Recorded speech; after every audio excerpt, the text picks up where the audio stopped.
Friday mini vlog பார்க்கலாமா? நேற்றே வந்து வாழைப்பூவெல்லாம் க்ளீன் பண்ணி எடுத்து வச்சுட்டேன். அப்போ தான் காலையில் கொஞ்சம் குக் பண்ணுறதுக்கு ஈஸியாக இருக்கும் அப்படிங்கிறக்காக, நம்மளுக்கு டைமும் சேவ் ஆகும் அப்படிங்கிறதுனால முதல் நாளே வந்து ஃப்ரீயாக இருக்கிற டயத்தில் இதெல்லாம் பண்ணி வச்சுட்டேன். அதனால் இன்றைக்கி சாம்பார் வச்சு வாழைப்பூ பொரியல் மட்டும்தான் வந்து பண்ணியிருந்தேன்.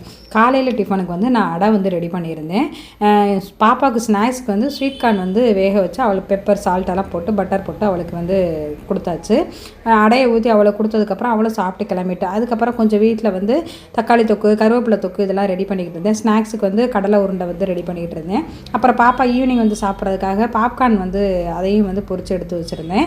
இதெல்லாம் ரெடி பண்ணி முடிச்சுட்டு இன்றைக்கி தைவெள்ளி கோயிலுக்கு போகணும்னு நினச்சேன். போன வாரமே நினச்சேன், போக முடியல. சரி, இந்த வாரமாவது கண்டிப்பாக போயிடணும் அப்படின்னு சொல்லிட்டு இந்த கோயிலில் தான் ஜனவரி 28ஆம் கும்பாபிஷேகம் நடந்துச்சு. அன்னைக்கு வந்து போக முடியல. சரி, வந்து இடையில போகணும்னு நினச்சேன், அப்போயும் போக முடியல. போன வாரம் நினச்சேன், அப்போயும் போக முடியல. சரி, இந்த வாரமாவது கண்டிப்பாக கடைசி வெள்ளி போயிட்டு வந்துடணும் அப்படின்னு சொல்லிட்டு நானே ஹஸ்பண்ட் தான் வந்து போயிட்டு வந்திருந்தேன். கோயில் ரொம்ப சூப்பராக இருந்தது. நான் இன்னொரு நாளைக்கு டீட்டெயிலாக ஷேர் பண்ணுறேன்.